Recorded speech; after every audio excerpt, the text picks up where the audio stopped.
Life is beautiful.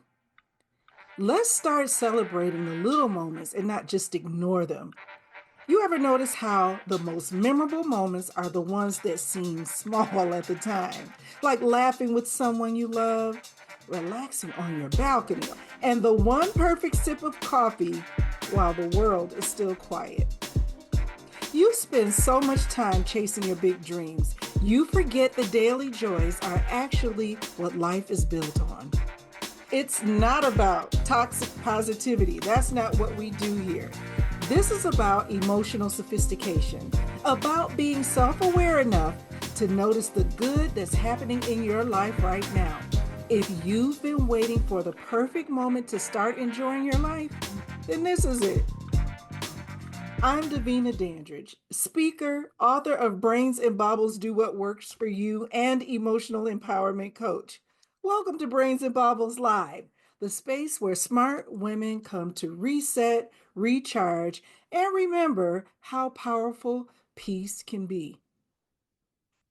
If you're craving joy, growth, and emotional clarity, then this one is for you. Let's talk about what it means to embrace joy as an emotional strategy. I'll tell you why positivity is a sophisticated trait. You must understand that positivity isn't fluff. It's not denial on what's going on, it's a discipline. A lack of emotional intelligence makes rooms for internal criticism. It makes room for comparison. It makes room for complaining. But emotional sophistication encourages gratitude, flexibility, and self awareness. One thing you can do is reflect on one area of life where you've become numb, and you know where that is. Then intentionally find something beautiful about it. Philippians 4:8 says, whatsoever things are true, whatsoever things are honest, and whatsoever things are just, whatsoever things are pure, think on these things. That's not just spiritual wisdom, that's a roadmap to emotional sophistication. There is so much power in gratitude. Did you know that gratitude is one of the most neurologically powerful emotions? It activates calmness, focus, and self awareness. Keep a gratitude journal. Start your mornings with three things that you're thankful for, no matter how small. Gratitude doesn't just change your mood, it changes your body chemistry. And I'm not just talking, this is science. Gratitude triggers dopamine and serotonin. That means every thank you, every intentional pause, and every moment of grace is literally rewiring your brain for joy. This week, start your gratitude journal entry each day with one line. Today, I'm grateful for. Be mindful of the company you keep. Your emotions are contagious, and so is everyone else's. You want to stay emotionally empowered, right? Then audit your emotional environment. Identify one person or one pattern that really drains your joy. Then create distance or create a new boundary that minimizes or eliminates your interactions with them. You should surround yourself with people who reflect the emotional environment that you want to sustain. You should visualize your joy. Your mind is the most powerful filter, so use it in that way. Visualization isn't wishful thinking, it's the action of mentally rehearsing the emotions and the outcomes that you want to experience. You can spend just 5 minutes daily visualizing what peace, joy, and success looks like for you. And then you should accept it as reality and begin to take action toward it. Your brain starts to believe what it rehearses, and then your body follows. There is a such thing as a micro joy routine. You don't need a vacation every time you need rest. You don't need a perfect life to just feel valuable and feel like you're contributing to society.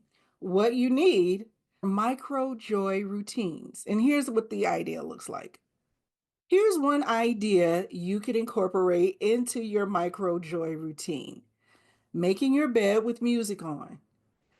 I play a gospel list that puts me in a good mood every day.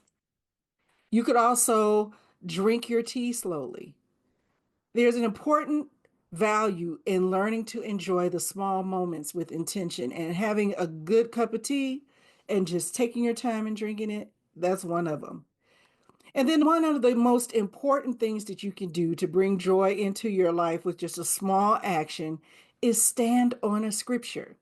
And if you don't know what I mean, that means you find a scripture that answers your emotional issue. Then you write it down, you put it in your phone, you commit it to memory, but you speak that scripture out loud when you feel anxious, when you feel worried, when you feel doubtful, or whatever that emotion is that you were using it to replace. Whenever that comes up, say out loud that scripture. And I'm telling you, it will bring joy to your life. Or you could take a 5-minute walk without your phone. I mean, you just want to breathe fresh air sometimes, smell the roses. Give yourself time to hear from God without interruption or distractions. Listen, choose one micro joy action or routine to commit to this week and just keep it simple. All right, Sophisticate, drop a comment below. What's the one small thing that brings you big joy? Here's the truth. Joy isn't something you feel, it's something you cultivate. So you start cultivating your joy right now. If joy has been feeling distant or delayed from you, maybe it's time to check in and see where your emotions really are. The Emotional Sophistication Map is a free assessment that helps you understand where you are emotionally. Right now. So you can stop guessing and start growing. It's your starting point to reclaim emotional balance, build clarity, and walk in peace on purpose. So take the free Emotional Sophistication Roadmap today. The link is in the description. Join the Emotional Reset Challenge to start your joy and sophisticated empowerment journey. And get the book, Brains Baubles, Do What Works for You, to build your own blueprint of emotional empowerment. See you next time, Sophisticate, and don't forget, enjoy your life out loud.